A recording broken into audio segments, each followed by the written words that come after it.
जय हिंद एवरीवन। तो आज हम बात करेंगे इमाइल डर्कहाइम के जो पोस्थुमसली जो उनके बुक हैं पब्लिश, उसके बारे में आज हम बात करेंगे।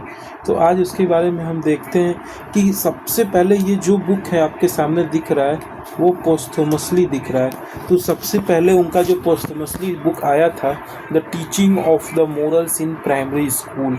तो यहाँ पे क्या बताया थे उन्होंने कि कैसे जो teachings of the primary school के जो भी मोरल्स हैं वो उसके बारे में बात किए थे।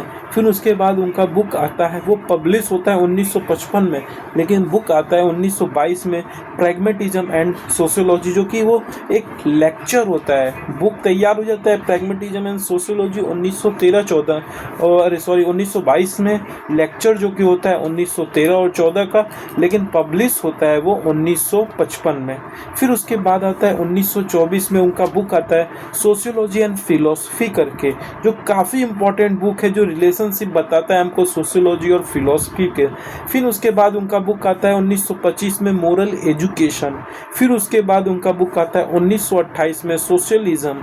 फिर 1950 में इंपॉर्टेंट है दोस्तों professional ethics and civic morals के बारे में।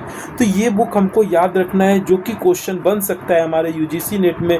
ये 6 बुक हैं जो कि पोस्टमसली अभी पूछे नहीं गए हैं, तो आप याद कर सकते हैं। एक बार क्विक रिकैप करते हैं। 1920 में teaching of the morals in primary school. 1922 में जो बुक इनका तैयार होता है प्रैग्मेटिज्म एंड सोशियोलॉजी, जो कि 1955 में पब्लिश होता है। 1924 में सोशियोलॉजी एंड फिलोसफी। 1925 में जो कि है मोरल एजुकेशन। 1928 में सोशलिज्म। 1950 में professional ethics and civic morals. Thank you, have a nice day.